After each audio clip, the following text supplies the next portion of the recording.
Hello and welcome. I'm Eugene Brennan, and with my colleague Davide Gallo-Lasser, we're honoured to welcome Verónica Gago for a talk today titled Feminist International, Political Alliances and Challenges.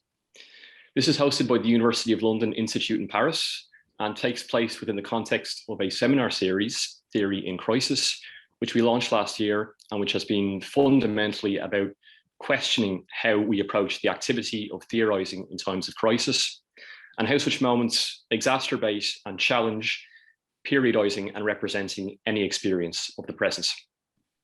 To briefly give some further context, the starting point here was to think the relationship between different levels and understandings of crisis. It's been understood as an intrinsic aspect of the history of capitalism, partially because capitalist reproduction depends upon exacerbating violent contradictions in the pursuit of growth. But at specific historical moments, a more generalized sense of crisis breaks out from these endemic tendencies. Moments when social formations no longer seem capable of continuing according to former systems of social compromise, and in which actors have to participate and struggle within new conditions of tumult and uncertainty. The beginning of the neoliberal period marked one such period of crisis, but periodizing in this way poses a particular set of challenges. The distribution of crisis, like any experience of the present, is highly uneven and produces coexisting and contradictory temporalities, with race, class, and gender playing key structuring roles here. The long history of racial capitalism also points to continuities that demand we reconsider the apparent exceptionalism or ruptures represented by more recent tumults. This was taken up in our talk, which launched the series last year, Alberto Toscano's Fascist Times, which considered the extent to which the present can be considered as fascist, neo-fascist or otherwise, in terms of the non-contemporaneity of the present, linking this to a tradition of Black radical theory, which identified a racial fascism throughout modern US history. So here Toscano really kind of clarified questions on the continuity or rupture represented by neo-fascisms today. And those sort of questions really oriented many of our considerations throughout the year. We had a talk from Achille Mbembe then, which looked at the destructive aspects of contemporary capitalism with a longue durée historical perspective, considering how the persistence of coloniality intersects with more recent developments in technological acceleration and necropolitics. Similarly, in Etienne Balibar's talk, he analysed how the immediate conjuncture of the pandemic affects our broader historical conception of the human species. Theorising the contemporary means studying the heterogeneous ways that actors live crisis, challenging conventional frameworks of analysis. And in this sense, while times of crisis kind of foreclose certain possibilities, they can also open up new or innovative forms of action. This was something really highlighted by Deborah Cowan's talk on logistics and expanded reproduction in the context of contemporary Indigenous and environmental movements. Deb offered a stimulating set of reflections in this regard that kind of linked up with many of our talks in the latter part of the year. Sarah Salem looked at the memory of Nasserism in Egypt today in order to analyse the specific temporalities of anti-colonialism in all their complexity. And finally, Abdou Malik Simone spoke about his forthcoming work on the surrounds, analysing the less familiar forms which urbanisation takes today, with particular attention to the intensified uncertainties of urban life, and how these are also starting points for experimenting with new forms of living in excess of conventional framing or categorization. So in this sense, Malik's talk really offered further insights into potential for subaltern action within conditions of constraint and crisis. So all of these talks are available on the ULIP YouTube channel, and we're really pleased to launch a new phase of the series for this academic year, the first talk of the this year's academic series with Verónica. So before I hand over to my colleague Davide, who's going to introduce Verónica and host today's session, I just want to briefly draw your attention to upcoming sessions. Our next talk will be with Brenna Banzer on November 19th at 5 p.m. And Brenna is giving a talk titled Warfare, Property, Law, Colonial Continuities, which will look at some of the conceptual analogies between warfare and laws of private property. She'll be speaking in particular about how property law, as the motor force of colonial settlements, plays a major role in the ongoing warfare of primitive accumulation. Then in subsequent talks, we're really looking forward to hosting Nguyen on December the 10th. And into the new year, then we'll have Sandro Mesadra, Aaron Beninav, Jeff Gilbert, and more. So please do stay tuned. And anyone who's registered for today's session should automatically receive email invites about those upcoming talks. So back to today then, really pleased to be hosting Veronica, and I'm going to hand you over to my colleague Davida now, who's going to introduce Veronica's talk. Over to you, Davida. Thank you, Eugene, for this framing. Just a few words for introducing you to Veronica, who is a feminist activist and scholar living and teaching in Buenos Aires. Veronica has so far written 3 books in Spanish, all of which have already been translated into English, and some of them also into French, German, and Italian. The first one is Neoliberalism from Below, translated by Duke University Press. It's a book that offers, in my opinion, an original reading of neoliberalism, as it takes a bottom-up perspective that shows how the poor and the subaltern classes are not mere passive subjects who simply suffer the structural and political violence that has accompanied, especially in Latin America, the establishment and progressive deployment of neoliberalism. When we talk about neoliberalism, in fact, the subjects and territories that are defined as excluded or marginalized are in fact not simply victims, but actually play an active role in promoting and spreading networks of production, exchange, cooperation, of work dynamics. Veronica even speaks of popular infrastructures, which make the very notion of neoliberalism more ambivalent.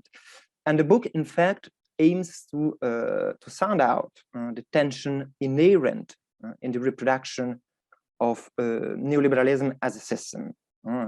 It analyzes various forms of opposition, from the informal and popular economy to feminist struggles, which have arisen in Latin America and in Argentina especially, and which challenge an excessively flat and one-sided interpretation of neoliberalism.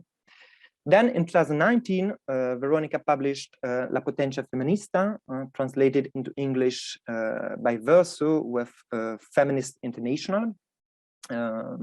This is an extremely rich and original book, which can be read as one of the manifestos, theoretical and not just political, of this fourth wave of feminist movements that has appeared on a global scene after the strikes of 2016-2017.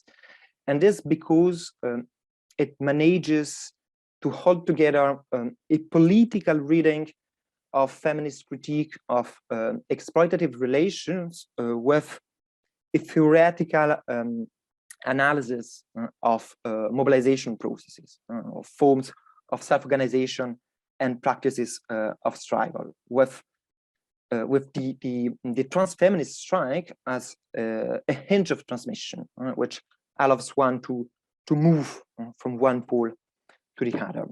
And then finally, with Lucy Cavallero, a feminist reading of that, translated this year into English by Pluto Press.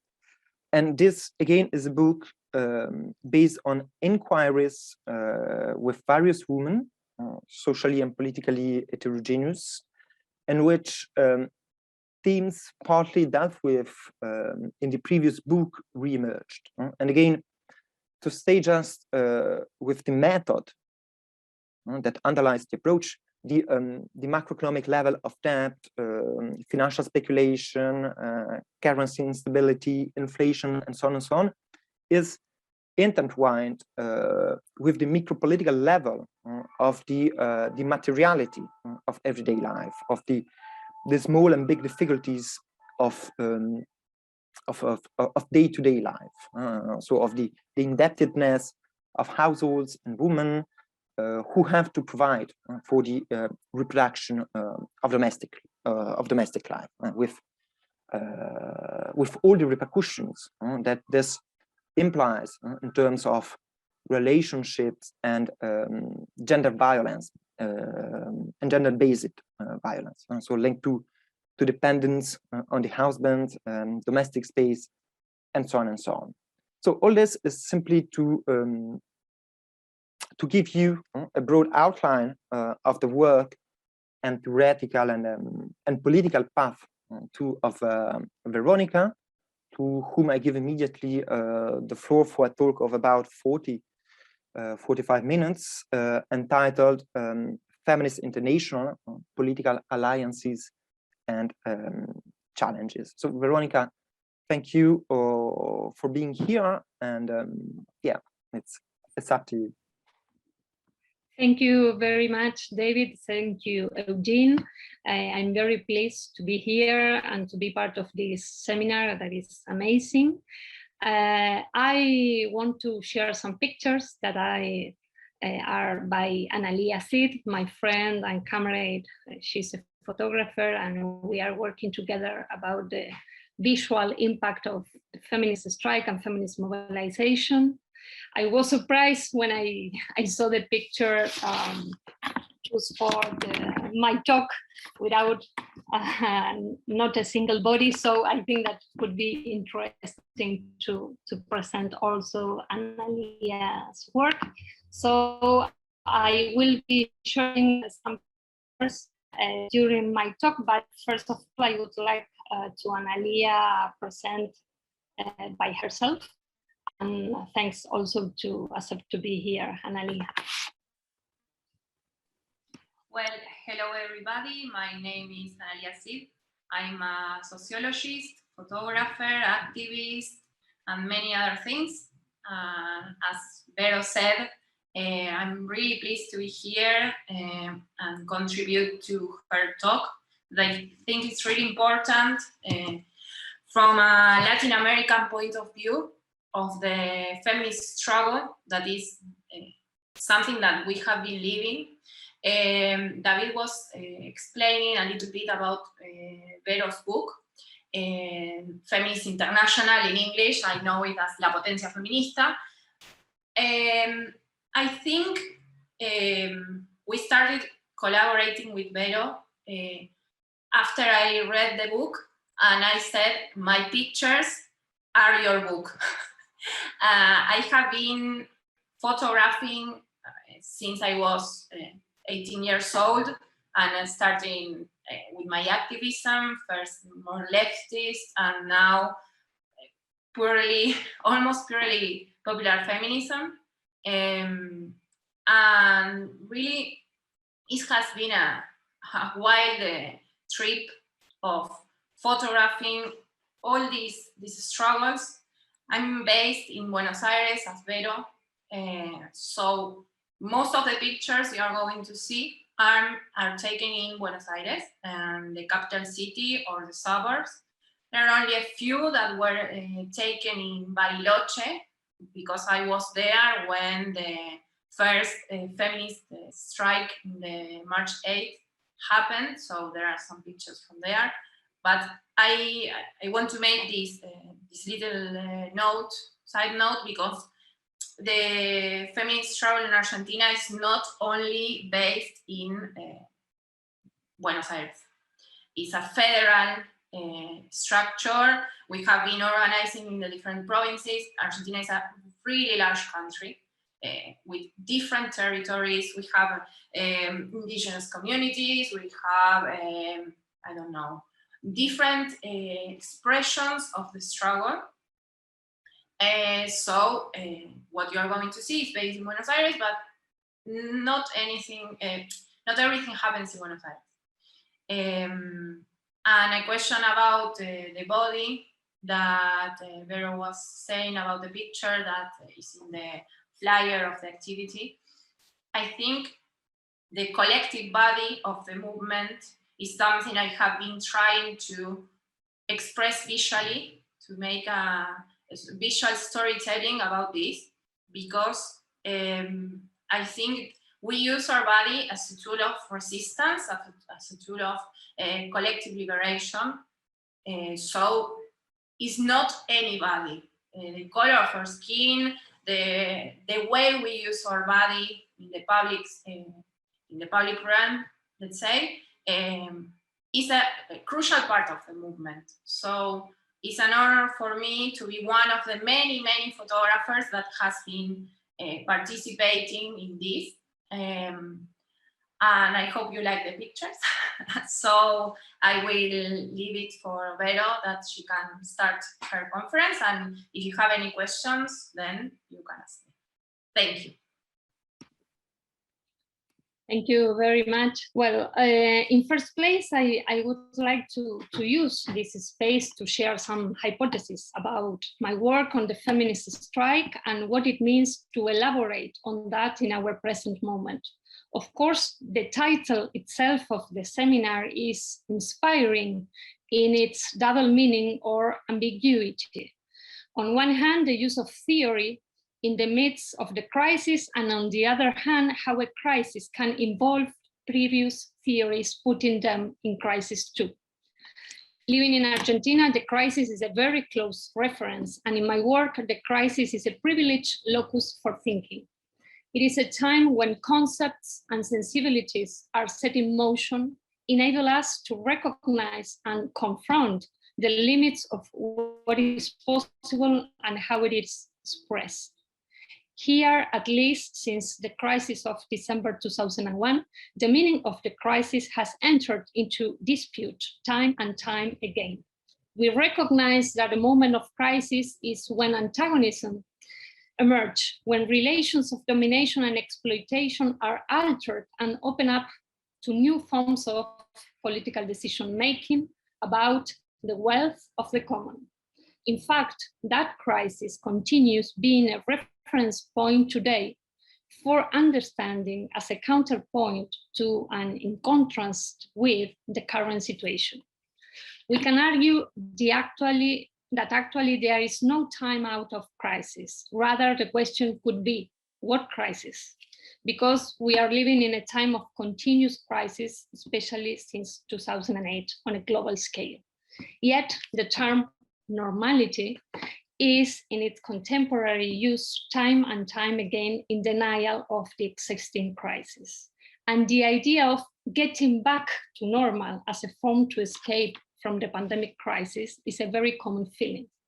Normality was the problem, was the Chilean slogan, which was revealed as important interpretative key in the midst of the popular and feminist revolt against neoliberalism in 2019. Some months later, the slogan, in a wider use, traveled to also be used as a reference to think about the suspension of activities caused by the pandemic, especially in the first month of 2020. The global emergency break that the pandemic has activated seems to have produced the simulacrum of the strike, the simulacrum of a strike. After the enormous international feminist strike in Latin America, but not only here, on March 8, this inversion of the strike, of everything being stopped at the global level, is still striking. At the same time, in opposition to the idea of a suspension, real estate and financial capital never took a break. Using the strike as a counterpoint is not simply conspirational. It is a diagram in which what a trans-border feminist movement and trans-feminist movement, that is important, has been rising its race in reverse. I want then to first indicate what I think are the most important elements of the feminist strike, its political alliances and programmatic drive, to later ask how the pandemic has intervened in those same elements and what it means to rethink our modes of intervention, protest, social reproduction, and strike today. We must also take into account that the time of the pandemic has still been filled with calls to strike by renters, by Amazon workers, by healthcare workers, by students, and the even fresher images that have gone viral of the general strike in South Korea, and the debates about a diffuse mode of the refusal of work faced with the condition of extreme precarity and risk that are also expressed through modes of strike in different places. So the normality of capitalism is in crisis, and at the same time, attempting to produce a more conservative, patriarchal, and extractivist new order. So strike, theory, and crisis, to quote the name also of the seminar, function as a triangle or a triad of concepts to deploy to understand in what sense feminist, trans-feminist struggles play a role in the current diagnosis and political action in systemic terms. So I use the strike, the feminist strike, as a lens. Rosa Luxemburg, fascinated with the mass strike during the 1905 Russian Revolution and its implications for the international labor struggle, states that each strike has its corresponding form of political thought. To me, that phrase is an irresistible invitation. On the one hand, she studies a combination of elements. I quote, so very many important economic, political, and social, general and local, material and physical factors react upon one another in such a way that no single act can be arranged and resolved as if it were a mathematical problem. End of the quotation. It is that rhythm and multiplication of elements that make Luxemburg think that the strike is a living body. On the other hand, she describes its expansion and an aquatic landscape appears, I quote, it flows now like a broad billow over the whole kingdom and now divides into a gigantic network of narrow streams. Now it bubbles forth from under the ground like a fresh spring and now is completely lost under the earth. End of quotation. She's accounting for a multiplicity of actions to conclude that all these run through one another, run side by side, cross one another, flow in and over one another. It is a without stop moving, changing sea of phenomena. More precise here in Latin America than waves, to quote again the idea of aquatic landscape, we use the term tide to think about the dynamic of feminist overflow. This tide has shaken up geographies and ways of doing feminism, of naming the rebellion here and there, and of determining what practices of disobedience matter and count as such. In this sense, it has shaken up everything, including the modes of historicizing and constructing genealogies with a radical anti-colonial imprint. I use those powerful images to characterize the feminist strike as a process and not as an isolated event. March 8, 2021 was the 5th consecutive year of the international feminist strike, nourishing a process that has become increasingly complex over time, a process that requires sustaining transversal coordination each time and marks a key event in the history of a recent cycle of mass feminism at the national and transnational level. The feminist strike here in Argentina since 2016 with the first national women's strike, but internationally since 2017 has produced a historical political innovation. It took a tool from the labor movement and used it to protest against sexist and machista violence. With that move, it demonstrated the systematic connection between economic, colonial, and gender violence against certain bodies. It explained through an act of rebellion why you could strike against femicide and at the same time against the looting of land and resources from territories, against heterosis patriarchal mandates and against precarious work, thus challenging neoliberalism in the household and on the street. The strike becomes a specific device for politicizing violence against women, lesbian, trans, and travestis, because it connects it to the violence of contemporary capitalist accumulation. In this sense, the strike produces a global map. It makes visible transborder circuits and the organic relation between accumulation and violence, and how they are articulated in the triangle between capital, patriarchy, and colonialism, which becomes increasingly clear in the extractive orientation of neoliberalism. The feminist strike produces a perspective simultaneously based on resistance to expropriation, insubordination to labor, and financial disobedience. This creates a unique lens for investigating the relationship between territorial struggle against neo-extractivism, initiatives also against sexual violence, the nexus between harassment and power relations in workplaces, the articulation between the exploitation of migrant and feminized labor and the extraction of value by finance, the plundering of public infrastructure in neighborhoods, and formal and informal real estate speculation, and the clandestine condition of abortion in many countries in our region, and the criminalization of indigenous and Black communities. That is why the strike had such a rapid repercussion. It made sense in many different places, weaving a transnational connection that only continued to grow. Named first as the National Women's Strike, then International Strike of Women, Trans People, and Travestis, later International Plurinational Feminist Strike, and even Feminist General Strike by the comrades in Chile. The strike thus produced a qualitative leap in organization. It transformed the mobilization against femicides and violences into an anti-neoliberal movement, linking and politicizing in a novel way resistance to the multiple forms of violence against certain bodies and territories, or body territories as a single concept. The strike, as it was appropriated and reinvented by the feminist movement, centered the issue of labor by approaching it in a new way.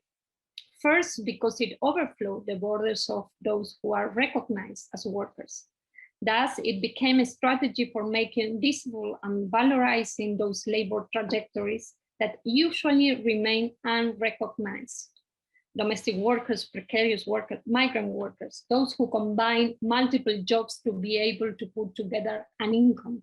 Popular economy workers with state benefits that are not enough to cover their basic needs.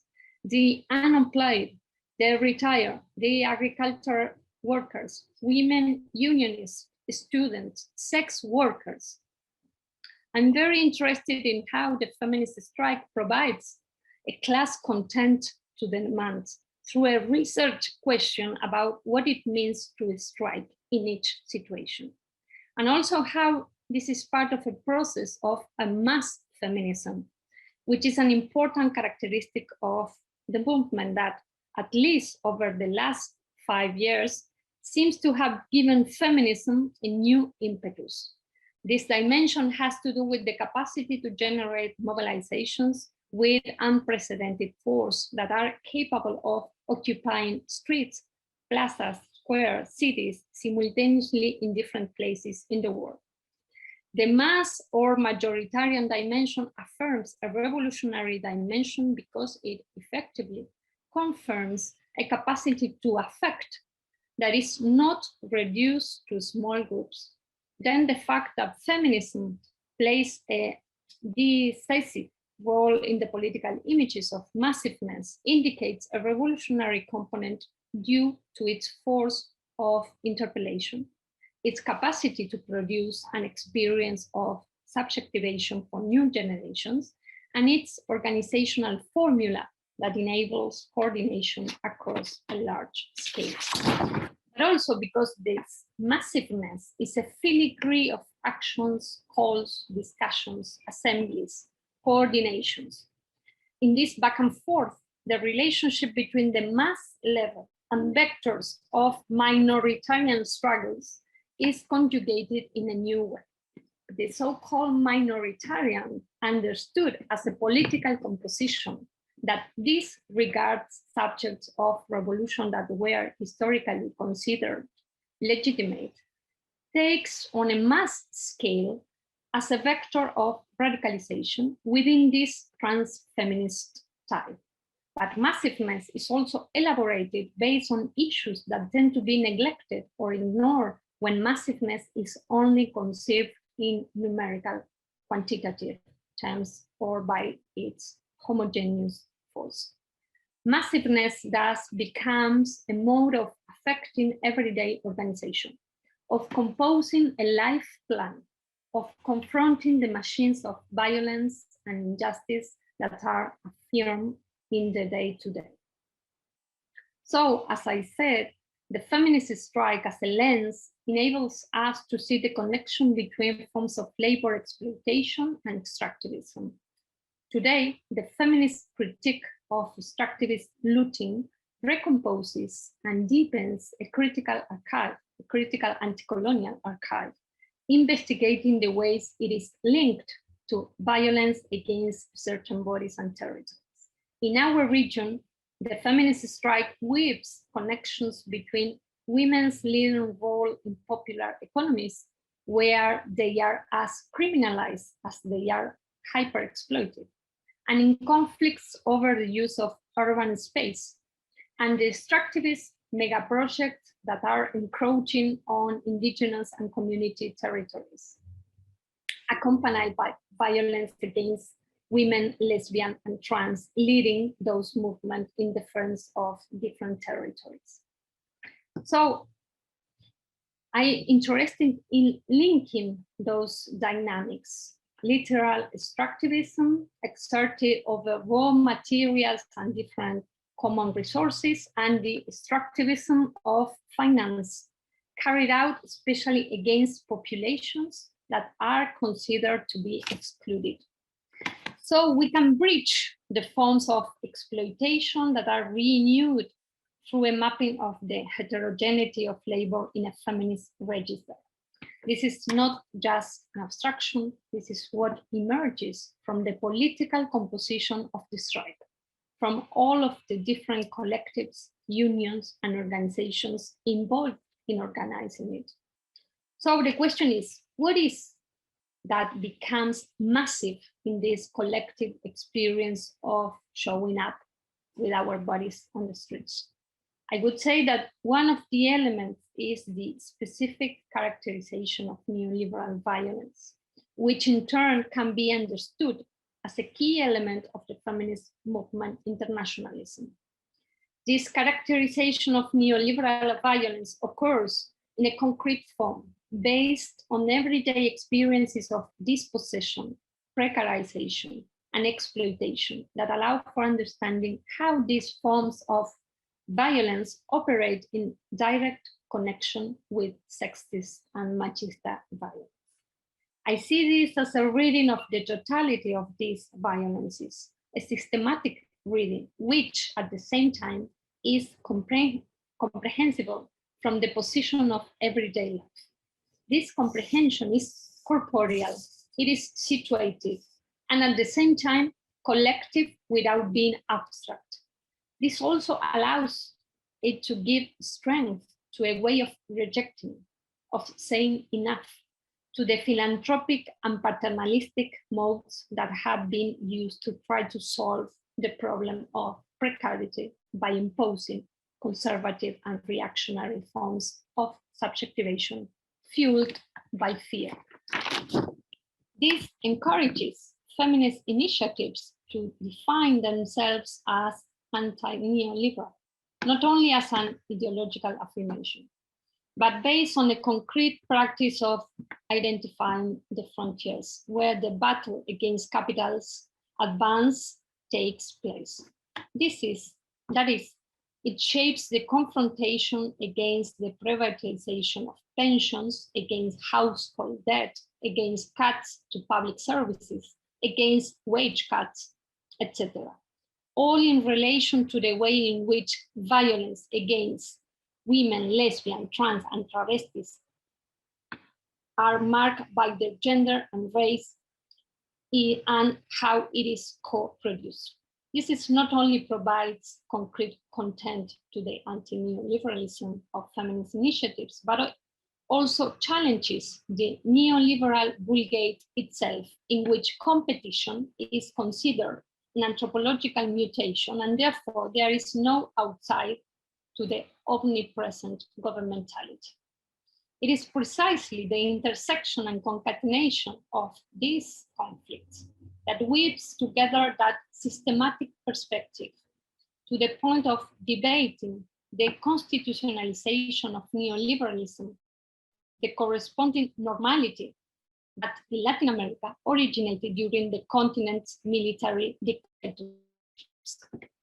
So this shows feminism's capacity to revive antagonism and conflicts because they attack the structure of subordination and exploitation in a very sensitive and strategic area, precisely where neoliberalism is articulated with reactionary forces in the order of the family, sexuality, gender, merits for social subsidies, and pay labor anti-migrant legislation. So I would like to read what different comrades we are calling the counteroffensive. Without thinking in an cumulative linear sequence, and even less in terms of progressive achievements, it is still necessary to highlight the force of this new cycle of feminist struggles, as it redefines subjects of struggle, forms of actions, changes in sensibilities in our way of talking, our vocabularies, and corporalities in place, but also on scales of transnational coordination. The counteroffensive is deployed in the name of the attack against gender ideology in our region, which is no longer, I think, limited to our region, that has been unleashed in recent years, can be understood in relation to a response to the way in which the conflictivity that feminism brought to light ties together patriarchal, colonial, and capitalist violence. I have been working on that, trying to connect confinement, death, and biology. But we could put it like this: capital is supremely aware of its need for articulation with colonialism and patriarchy in order to reproduce itself as a relation of obedience. But once the factory and the heteropatriarchal family are no longer able to maintain discipline, but especially once that security side control is challenged by feminist and transfeminist forms of managing interdependence in eras and moments of existential precarity, the counteroffensive intensifies, and we can very clearly see why neoliberalism and conservatism share strategic objectives of normalization. Since the feminist movement politicizes the crisis of social reproduction in a new and radical way, as a crisis that is in turn civilizational and a crisis of the patriarchal structure of society, the conservative force impulse that is launched to counteract it proposes as economies of obedience to channel the crisis, whether by religious fundamentalism or the paranoid construction of a new internal enemy. What we are witnessing is the attempt to terrorize the forces of destabilization rooted in a feminist, in a very popular feminism that has crossed borders. We see this clearly in the ways that this politic counteroffensive is also economic and a sort of moralizing counteroffensive. It draws its strength from accelerated impoverishment that expands through the financialization of family economies, of household economies, in which the poorest sectors, and now during the pandemic, not only those sectors, go into debt to pay for food and medicine and to finance payment for basic services with exorbitant interest rates. So, because the feminist strike recognizes territorial, domestic, reproductive, and migrant labor, it broadens the very notion of the working class from below. In Argentina, it starts from the recognition that the 40% of the workers in our country are involved in different modes of the so-called informal economy, vindicated in some experiences as popular economy.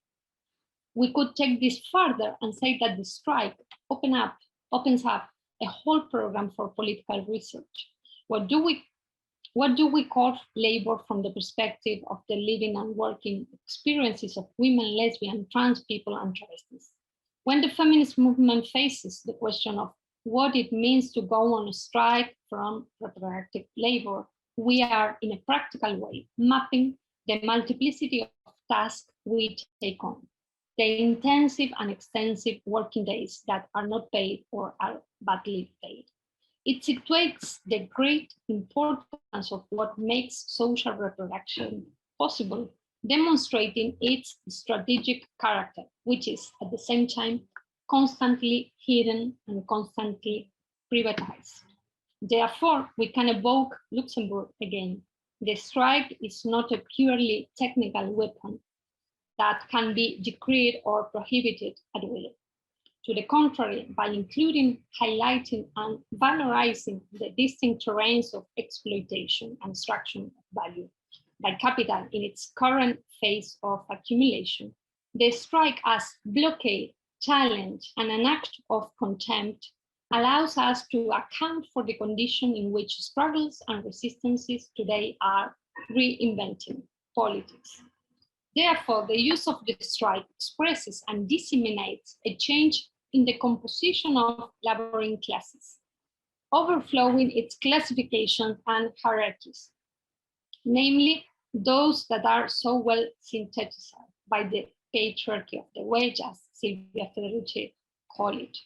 And it does so from the register of a practical feminism rooted in concrete and massive struggles. In several senses, we could say that the exercise of the strike also systematizes a series of scenes of refusal of isolated, free, or badly paid domestic work associated with gender mandates, also showing how the production of value in that sphere is being super exploited, to use Maria Nie's category that resonates very much with Latin American debates about the dependent insertion of our region in the global market. Financialization of everyday life creates novel ways of reorganizing production and reproduction. But to understand how debt extracts value from domestic economies, non-wage economies, and historically non-productive economies, so-called non-productive economies in Latin America, we must see financial devices through mechanisms of both the extraction of value and the moralization of gender mandates. That is, of a certain articulation between reproduction and production. I use the concept of financial extractivism because it enables us to connect debt with political ecological struggles against neo-extractivist projects, thereby revealing the linkages between debt, exploitation, and exploitation. By adding this financial dimension to our feminist struggles, we can better map flows of debt and modes of exploitation in the dynamic in which neoliberal mutation is rooted. In other words, I would like to add a feminist reading of financialization that characterizes it as a colonization of social reproduction. The expansion of the financial system is a violent response to a specific sequence of struggles, on the one hand, and a dynamic of containment that organizes a certain experience of the current crisis, on the other hand. Massive indebtedness is thus accompanied by new forms of discipline and eventually criminalization. Under contemporary neoliberalism, violence operates as the main productive force. It opens new spaces of valorization for capital via invasion and conquest, via the colonization of concrete bodies and territories. This is particularly the case in informal, popular, and feminist economies, where indebtedness serves as one of the privileged devices for invading not yet financialized territories, for experimenting with new forms of control, and for affecting the moralization and criminalization of the precarious sectors. We must also understand debt as a privileged device in the laundering, blanqueamiento, not coincidentally a racist term, of illicit flows, and therefore in the connection between legal and illegal economies, and that increases direct violence upon certain territories. Here again, neo-extractivist projects play a fundamental role, first in the dispossession and then in the financialization of subaltern economies. As I understand it, these features also show why the collective subjectivation deployed by feminist and trans-feminist revolts today in their popular, indigenous, dissident, queer, Black, and other compositions and territorialities is a key component in the battle against neoliberalism, power of limitless mutation, the utopia of infinite financialization. So we were in that sort of revolution with the feminist strike, and then the virus comes. So what happened during the pandemic?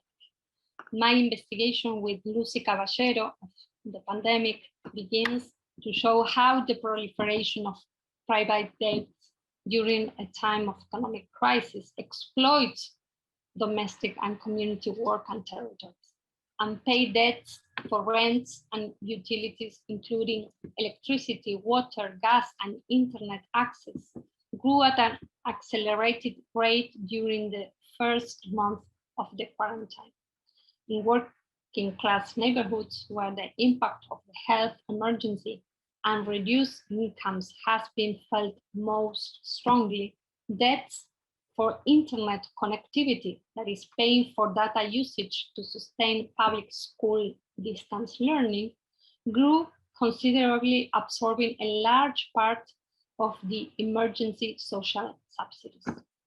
So the situation is paradoxical in its drama: an increase in care work, in addition to intensification of unremunerated labor that includes the education of children inside the home and generating more debt. The acknowledged work in household translates into income inequality that at the same time becomes the motor of indebtedness. It is this situation of obligatory and recurrent indebtedness, moreover, that produces a direct relation to the growth of illegal economies, including informal employment without benefits or protections for those already in vulnerable situations. Here, domestic debt also appears in its most political guise as a means of metabolizing the effects of economic adjustment, which forces people to supplement already insufficient incomes in order to consume increasingly products whose prices are increasingly dollarized: food, medicine, and rent. We are seeing a transformation of capital that seeks to take advantage of this crisis by hyper-exploiting domestic space. The imperative to telework, from homeschooling to the home office, is maximizing the demand for productivity from that home factory that functions behind closed doors 7 days a week with no limits to the working day. So the hypothesis is that we are facing a restructuring of class relations that takes the sphere of reproduction as its main stage. We can point out that the work rendered visible and vindicated by the feminist strike take a leading role in the pandemic, renamed as essential. That includes the world of work generally associated with images of the submerged on the border between the legal and the criminalized, that ranges from informal markets to self-managed enterprises, as well as jobs that are sometimes recognized with the euphemism of volunteer work, because they involve an intensive care component or because they are perceived as only being intermittent and spontaneous community solidarity with a largely feminized and migrant composition. From community health clinics to trash pickup, from soup kitchens to daycares, community labor formed by social movements and grassroots organizations has come to substitute for that which has been privatized, looted, and defunded. It is a complex twist that leads to the recognition of these tasks through their baptism as essential. To a large degree, it has been done by codifying them in a register of self-sacrifice, heroism, and gender mandates. Thus, this forecloses the feminist recognition of that work, which was achieved through these years of mobilization, debate, and organization, which was capable precisely of disobeying the family-based mandates associated with those tasks, of reclaiming rights and wages for doing that, and of attributing a political value of self-management to them. The strong paradox is condensed in essential work. It names a renaturalization of those tasks and the bodies dedicated to them, who now receive applause but not sufficient remuneration, valued but reinstated in a quasi-philanthropic imaginary with church support. This produces a strange pirouette. Its value is recognized, but it seems to be of a fundamentally symbolic and emergency value. In that sense, categorization as essential work seeks to legitimize the hyper-exploitation of certain tasks carried out in the spatiality of domestic territories, ranging from education to healthcare, including all types of care, labor, agroecological production, and so on. However, we can also identify the inscription of an accumulation of struggles. Would it have been possible for essentialness to be explicitly linked to reproductive tasks without the prior politicization of care that feminist movements have put on the agenda at a mass scale in recent years? It is not a coincidence that two of the slogans proposed by the feminist movement today find a renewed repercussion. Jobs must sustain life or they shouldn't exist, or our lives over the profit. The intrusion of new financial technology, the so-called fintech, into the most precarious homes is one or another of the most salient features of this pandemic, which allows us to hypothesize that is pushing a new wave of household indebtedness. This occurs at the same time that domestic spatiality is being powerfully reconfigured, as I already discussed. In that sense, our hypothesis is that the intersection between financial inclusion and the household at this exceptional moment exhibits three processes simultaneously. First, a greater need for an exploitation of domestic work, now defined as essential work, both at home and in community territories. Second, the demonstration that the violence required to financialize key areas of social reproduction uses the pandemic as a privilege accelerator, linking gender-based violence to financial violence. And finally, the dispute over the intensification of financial extractivism as the management of increasingly extreme poverty. So what is our programmatic agenda? I think it is important to continue expanding, and we are doing that in different spaces and debates and assemblies, our imagination of what it means to strive. How can we remove ourselves from the constant extraction of financial and real estate rents? We know that the sectors that have profited the most from the pandemic are those that extract rents from the sphere of social reproduction: food, medication, and housing, all mediated by logistics and intellectual property patterns. How do we stop them and confront? What type of political alliances does this require? On raising these questions in very popular and different feminist spaces, we can say that today some key axes of feminist debate include: one, a critique of the financial form of contemporary capitalism as an abstract synthesis of its counteroffensive in alliance with colonial patriarchal conservatism. Two, renewed dynamics of extractivism in the midst of the ecological debate.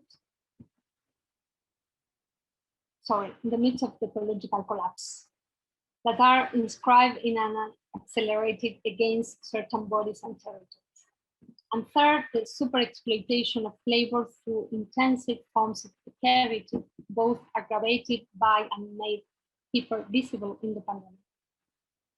The question is about the articulation of the systemic plans to which this diagnosis lead us and the situated forms of conflicts. In turn, this brings us the multiplication of the scales of intervention. What is the connection between changes that require intervening in institutions, in legal and legislative regimes, and regional regulations, and the practices of direct, appropriate, open dispute put forth by struggles?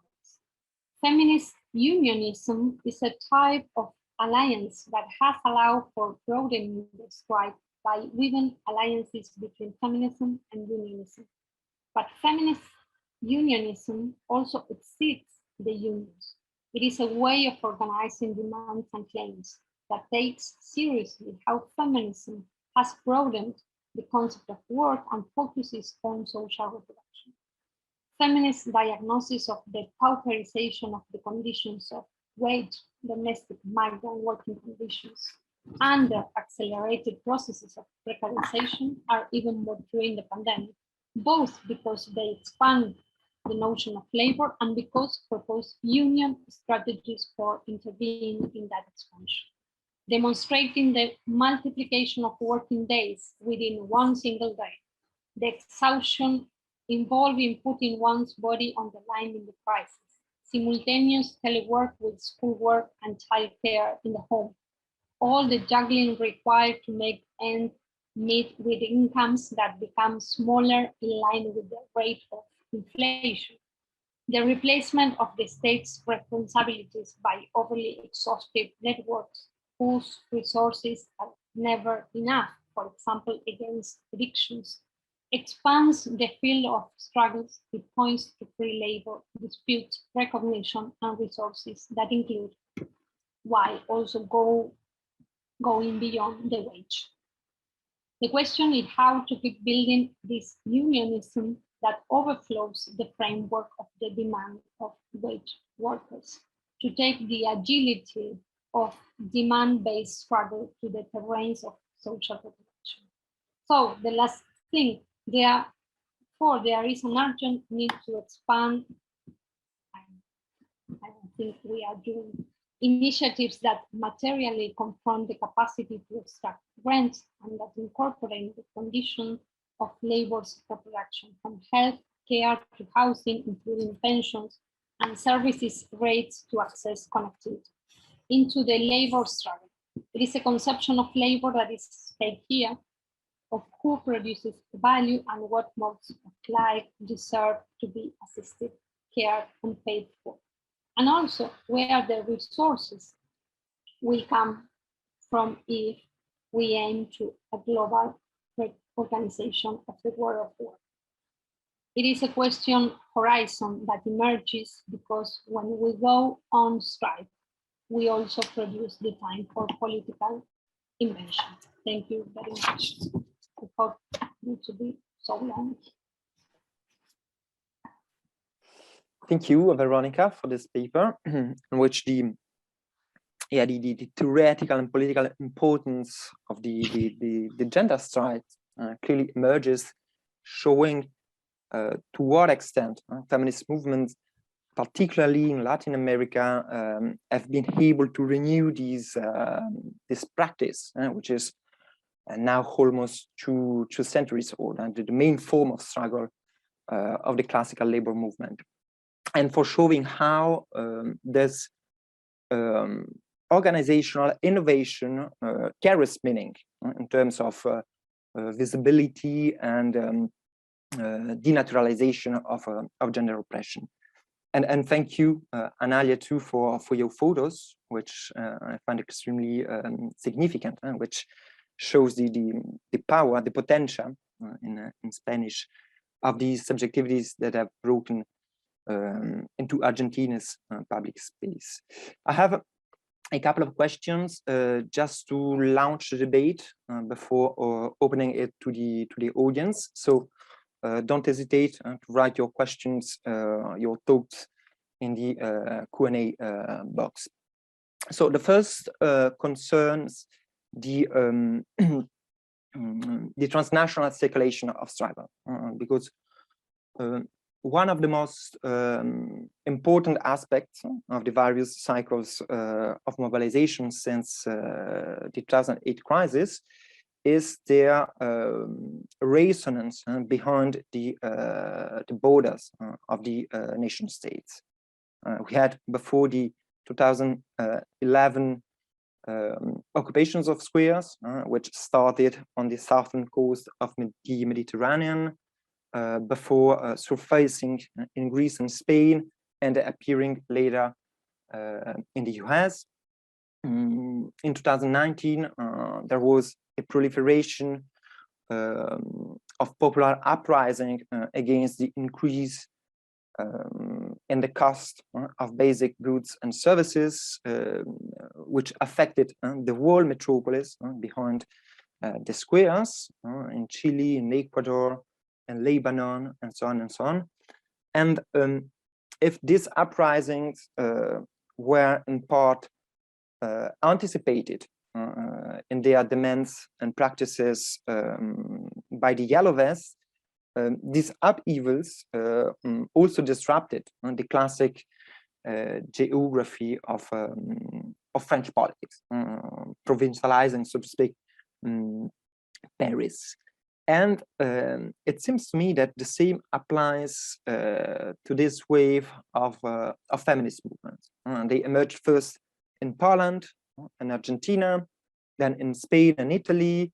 They reached later other Latin American countries and Turkey before the global appearance of Me Too.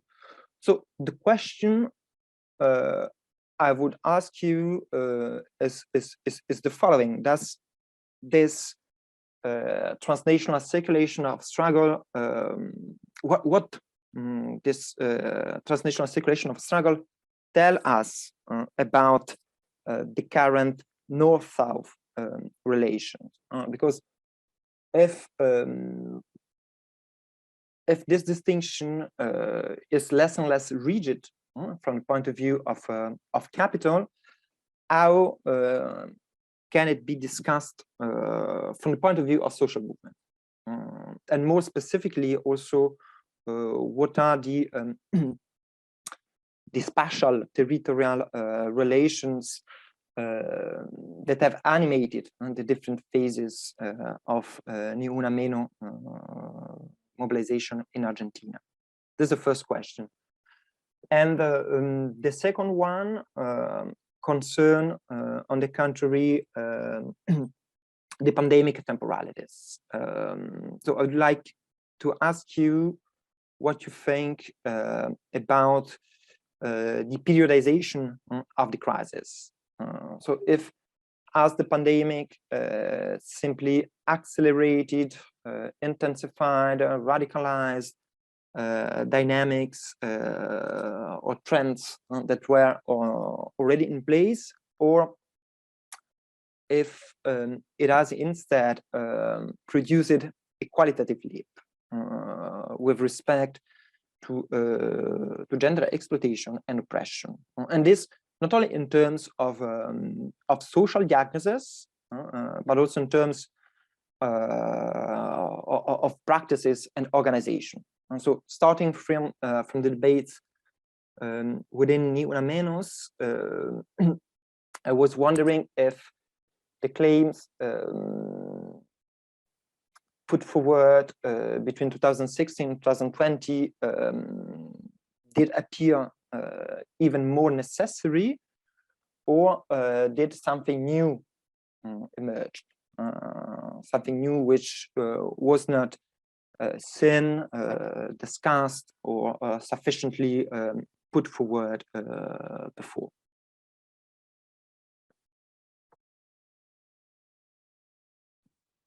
Thank you very much, David, for your feedback and questions. I want also to say thank you to my translator, Liz Mason-Dees. I don't know if she's here, but she's always present in, and she's the translator of my book, but also the translator of my text. So for me, it's part of these transnational coordinations and resonances in a very personal and political way. Yes, about your first idea or question, I think that the transnational or transborder dynamics of the feminist movement in the last 5 years is a key element to think about this expansion and massiveness. How the different images of massiveness in mobilizations, in occupations, but also in political performances are producing all the time different kinds of repercussions, resonances, and also forms of political coordination.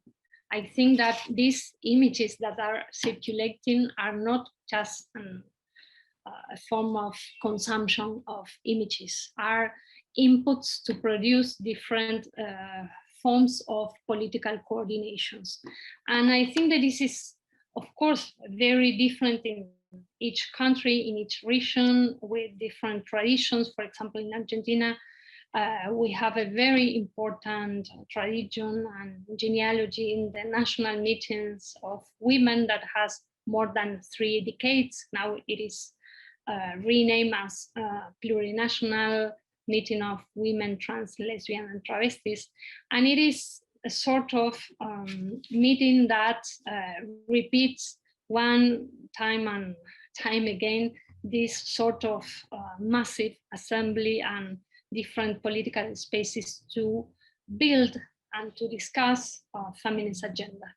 And I think these different forms of coordinations, fueled by the common date of March 8, also enables us to produce and to nourish these political meetings, coordinations, and resonances, and also to feel that we are doing is part of a larger movement that we are in connection with different sort of struggles, and that we can build a political force that is not national based only.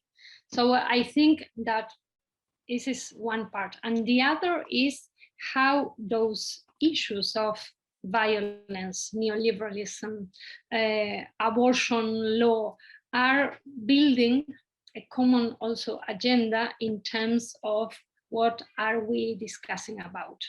I think that the connection and the most, for example, nowadays the question of and the issue of abortion law is a common issue in Poland, United States, Argentina, Chile, and so on. I think that this weaving of different issues in a common agenda allows us to produce this transnational diagnosis, but more especially transnational coordination of political forces. So I was underlining in my text the idea of we are in the 5th year of transnational feminist strike, trying to address this idea of political processes, because I think that you were talking about the occupation of squares and these different revolts in the last years. Always the question is, well, they rise up and they disappear. No? And I think that we have to think how we build this new lens also for political duration. And I think that the common date of the March 8th, and also how this political process is sustained and nourished, and also how it becomes a more complex process in terms of agenda and political coordination, is a way of confronting this idea of an isolated event, but also as a different political actions that have no duration. So I think that this trend of transnational feminism is a way of also rethink duration, and also to rethink this transnational coordination in a sense that is not the typical structured international coordination. So I think this is very important, and also as you address the idea of the force of a movement that came from the South, and that is very important in this anti-colonial different places of enunciation, and how the anti-colonial is a wide discussion in the feminist movement nowadays. I think it's also a very special feature of this moment. And about your second questions about the temporality and the periodization of the crisis, I think, yes, that the pandemic has accelerated all this dynamic of exploitation and violence. And at the same time, it is like a counteroffensive in our ways of politicizing domestic spaces, in our way of occupying the public spaces. And well, we are witnessing a sort of more and more violent counteroffensive in different terms. So I think it is a qualitative leap, but that is produced by this acceleration. So the acceleration is not only quantitative, it's qualitative. And I think that, well, we are discussing now in a more direct terms what is violence, and how these new forms of violence are reframing the relationship between production and reproduction. Thank you, Veronica. There are a couple of questions from the audience. So, I read the first one by Geoff Gilbert. Thank you for an inspiring paper. I learned so much and I am very convinced by your account of the project. Can I ask whether the catechting potential of feminism and transfeminism is also in struggle with a decatechting force, bodies that will not recognize that their demands can be represented by or participate in the trans-feminist movement? Are there excluded non-reactionary edges inherent in this class mass formation?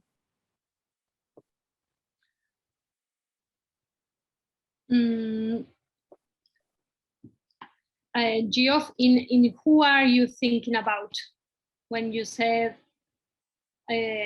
bodies that will not recognize that their demands can be represented? Veronica, sorry, unfortunately, I think the audience can't intervene by voice. Okay. Okay. Well, I think that the main feature of the feminist movement, especially I think in Argentina, is its transversal aspiration and transversal effort to connect different struggles. I think it's not so an identity politics in classical terms. It is more, I like the idea of how the feminist and transfeminist movement is producing all the time proximity between very different conflicts and struggles. So I think that the logic of composition of this transversality is more related to conflicts and struggles than only identification in terms of identities.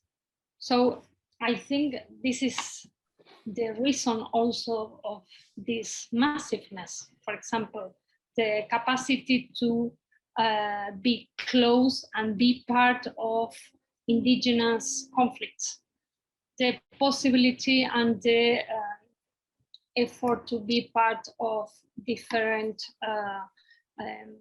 housing struggles.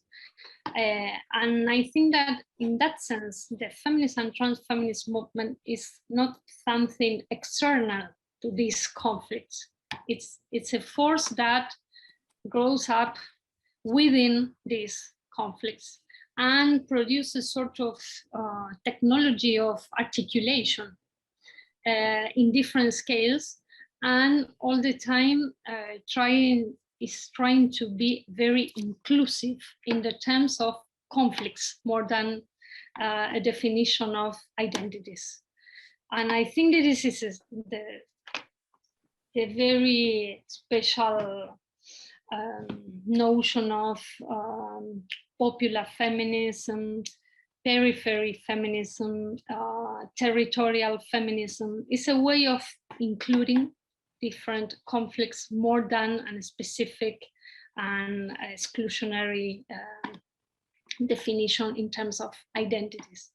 I don't know if I was clear with my answer, if I understood precisely the question, but I think that this challenge of sustained massiveness is also a challenge for the feminist movement to include different conflicts. And this is very different from other moments of the feminist movement who was included, it was in terms of identities or a trajectory in the feminist movement. I think that nowadays it is very more an expanded movement, and how the feminist movement is part of different social movements. We saw that in the revolt in Colombia, in Ecuador, in Chile, the popular and anti-neoliberal protests are also part of this feminist agenda. There's two questions by Commune 1871. I read before the second one because it's directly tied with this last thought that you have elaborated. If the strike is itself a process rather than an isolated event and belongs to the historical dynamic of capital accumulation, would you say that this means that this recent tide of feminist internationalism constitutes the leading edge of the present cycle of struggle, just as the workers' movements and the anti-colonial struggles of previous cycles? Well, I don't know if I can choose the leading struggle of the moment, especially because I think that the very interesting part of the feminist movement is that it is at the same time a way of redefining workers' movement and anti-colonial struggles. So I don't know if we can choose, well, the protagonism of each moment correspond to that struggle or that all. I think that in that moment, we cannot divide a feminist movement from anti-colonial struggles or anti-colonial definition of the feminism. And as I want to address in my text, the issue of labor is at the center of the redefinition of the feminist movement, especially using the strike as a key element of the political action. So I think that nowadays feminism enables us to have more repercussion when we talk about violence in a position that is not a victimhood position. But I think that we cannot divide or distinguish feminism from anti-colonial and workerist struggles.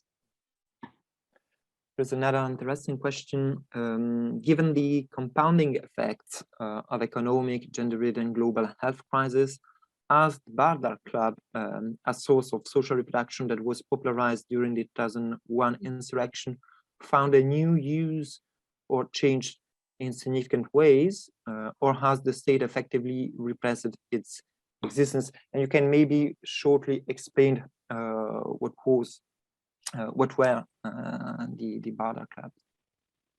Well, the Bardar Club was a very common experience in the midst of the crisis.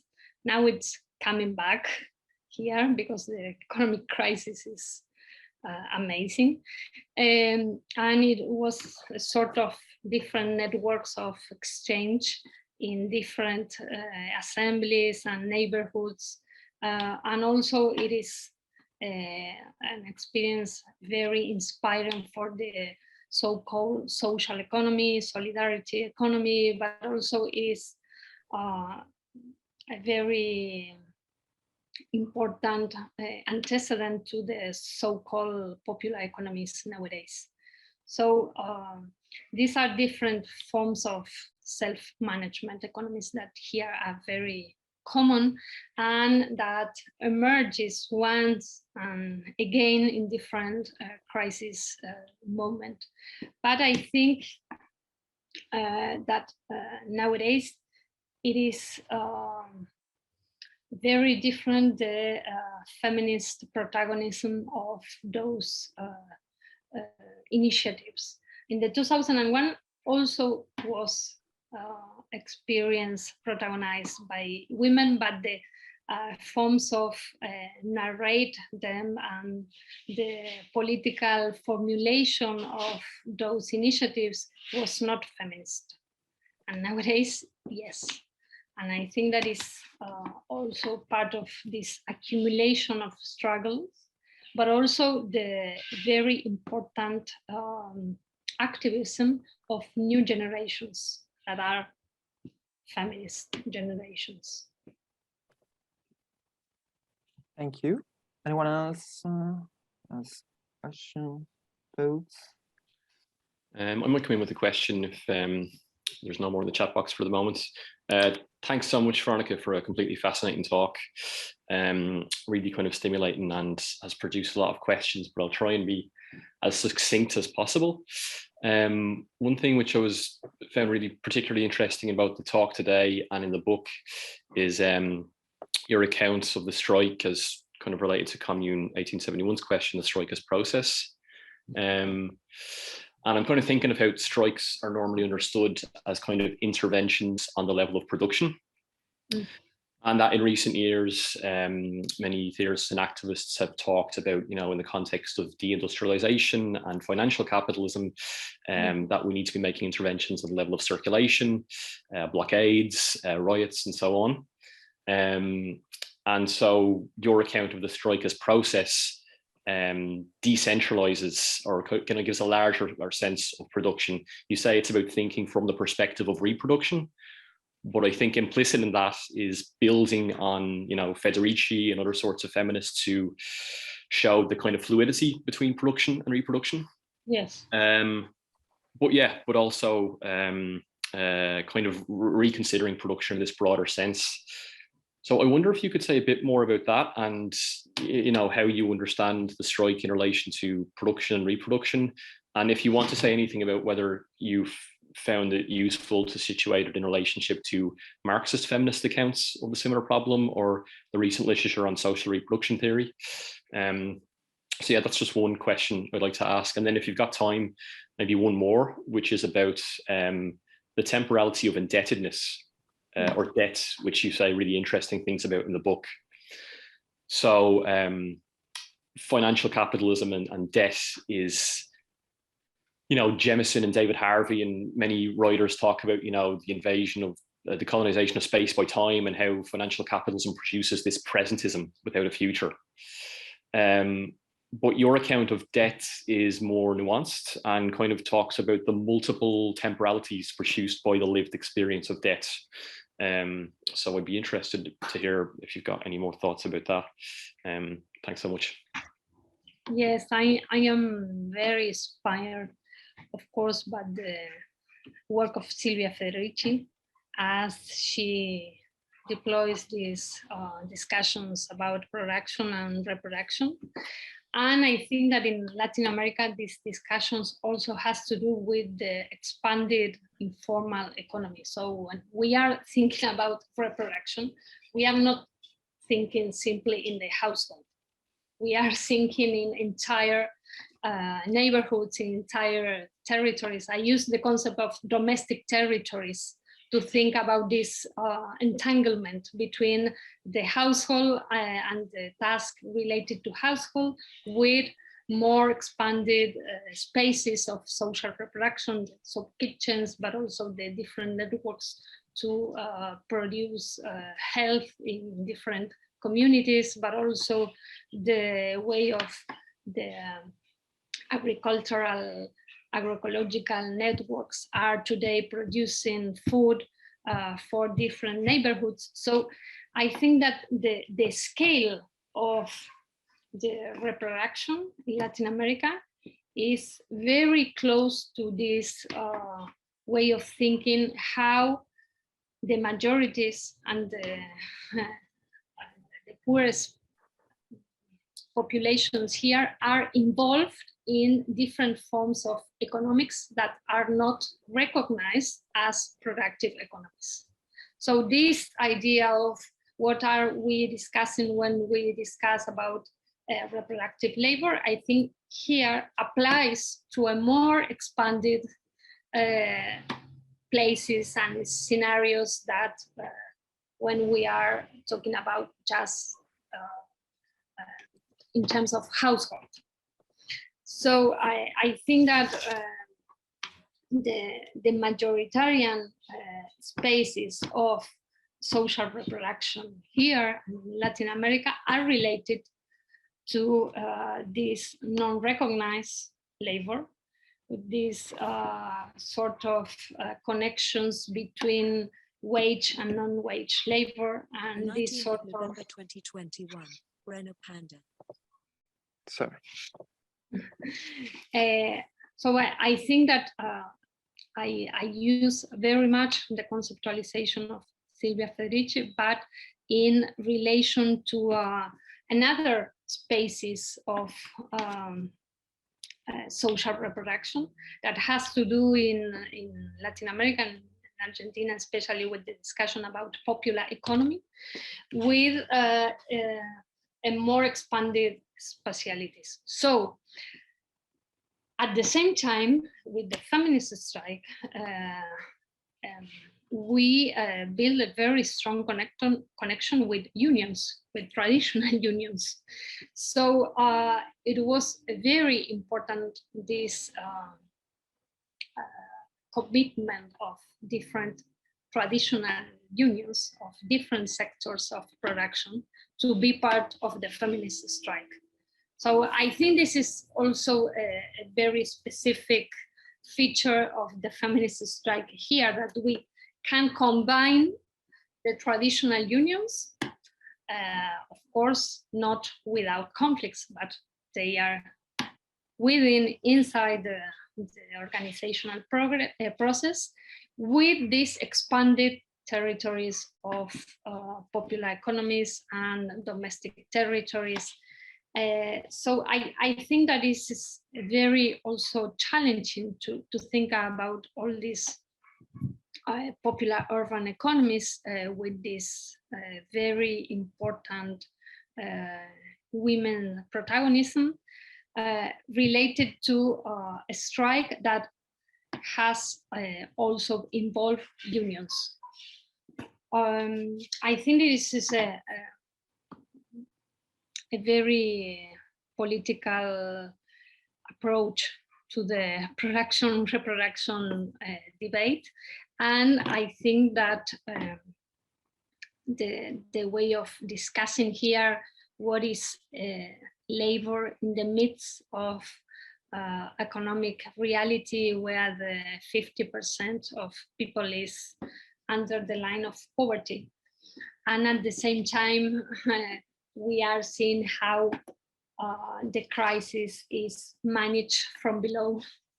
And with this popular and feminist infrastructure and communities of care and domestic territories putting in the front line of the crisis, I think that this is a very concrete place of thought to reframe this notion of production and reproduction. But also in terms of the question of extractivism, that is the main issue here when you think about, well, which is the formula of the Latin American economies to think about development. Well, they are attempting to develop extractivism. It's the only via in our countries to think about development and to get dollars. So I think the struggles against extractivism is also a way to rethink what is the strike against production, when production is concentrated by extractive initiatives. Well, that is more or less the map of production, reproduction. And related to that, the temporality of debt, well, I think it's here very clear how the household debt is a device of political management of the crisis of social reproduction. It is very, very clear. And how debt also is a way of precarization, but also a way of very dynamic expansion of illegal economies, and how these different trends produces also a qualitative leap in terms of violence in different territories. Because debt is a way of organize and produce violence on territories. Because you have the debt with financial institutions, or you have the debt with illegal institutions in different neighborhoods, and you have different sort of arrangement of financial entrepreneurs in the neighborhoods. So this organized this double economy of obedience and economies of violence in very different scales. So I think the question of debt also related to how massive indebtedness in Latin America has to do with social subsidies and how public policies has this have this ambivalence of being a sort of politics of social inclusion, and at the same time a way of being part of financial inclusion that has to do with all this extractive and financial exploitation of poverty. So I think that this idea of temporality of debt has to do a lot with the management of the current crisis.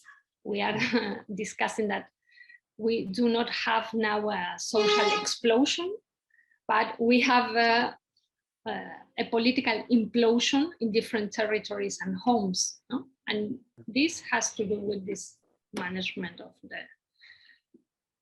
the temporality of debt.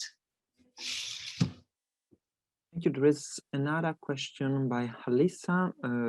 Your discussion brings to mind the Transnational Wages for Housework campaign and the Global Women's Strike. In her new book, How Our Time Is Now, Sex, Race, Class, and Caring for People and Planet, synthesizing some 4 decades of writing, Selma James introduces autonomy as an anti-racist feminist organizational strategy for working together across difference. So I wonder if you have any thoughts on that, or might elaborate a bit more on what you describe as an organizational formula to produce coordination. Yes, thank you, Alisa.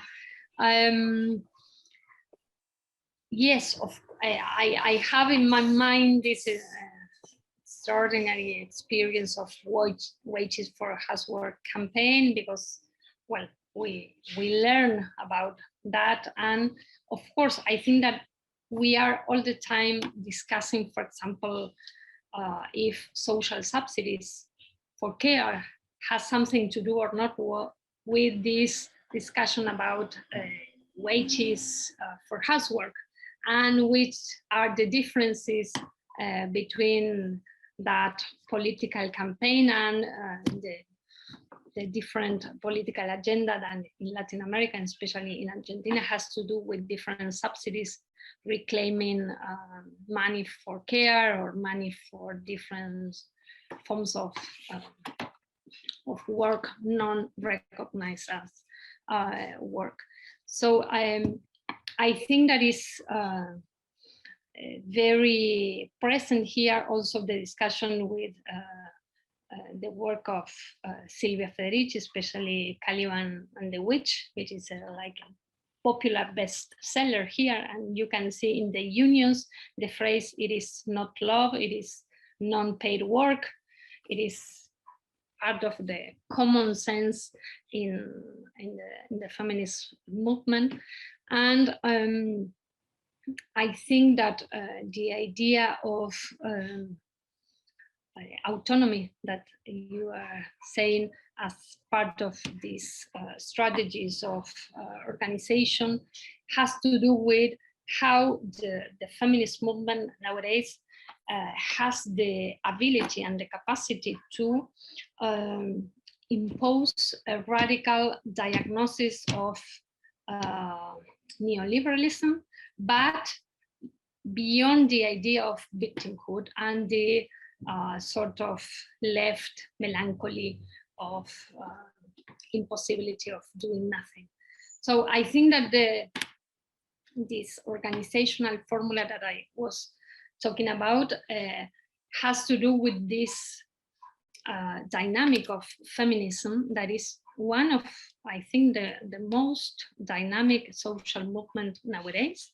And we are witnessing how feminism impacts on the different social movements, how the indigenous movement, but also the union movement, and also the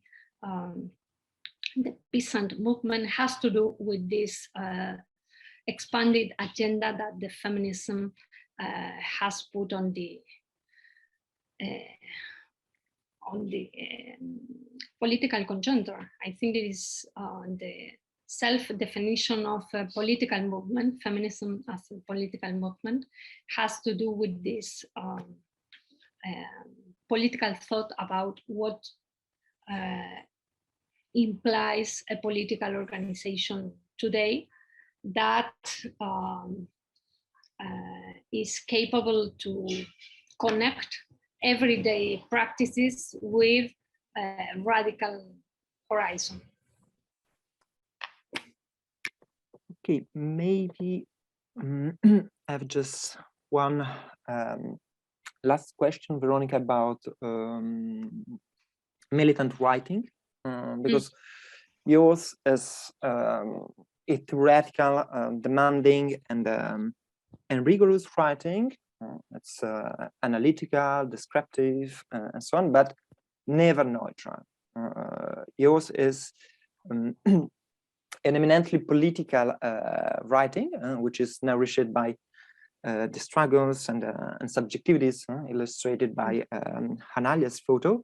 So one can easily see by reading you that you write from within, from inside a movement, and an extremely powerful movement, like Neoliberalism. So I would ask you how you live, or what is the aim for you, or of intervening theoretically in politics and politically in theory? Well, I have to say that my main interest is always political activism. And then as part of different political experiences, of course, I am part of a tradition of militant research, as we call it, to produce knowledge from the struggles. And I also part of a publishing house, Entanglements, which is also a collective that has the objective to produce cheap books and cheap materials to be part of the political debate.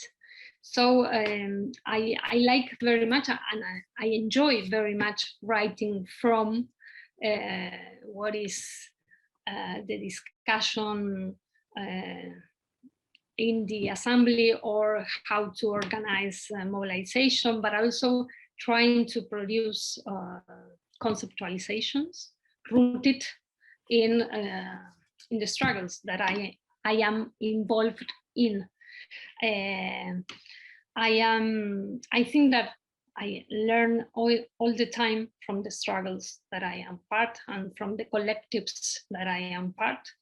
And I like very much this experimentation of political writing. I think that it is useful also because I share some pieces first in a newspaper, maybe, or in a manifesto, or in a political document, and then I integrate this writing into maybe a book. But in first place, they function as part of a collective and political discussion. And I think that they are informed by this conjuncture situation. And well, I like very much this sort of experimentation in political writing, trying to think, what are we doing?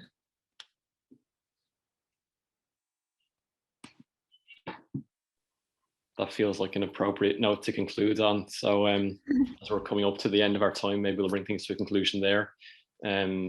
thanks so much, Veronica, for a really rich, stimulating talk, and for your time and patience going through some really interesting but challenging questions. Thanks also to Davide for hosting, and to Eric Erdl, as always, for supporting the events at ULIP. Just a quick reminder to everyone before we wrap up that we're really excited about our next event, which is with Brenna Banzer on the 19th of November. Brenna will be giving a talk entitled Warfare, Law, Property, Colonial Continuities, which promises to be a really stimulating discussion. So I guess I'll conclude there and thank the audience for attending and for really interesting questions too. So have a great evening, everyone. Take care. Thank you, everyone. Bye. Thanks, Veronica. Bye-bye. Bye-bye.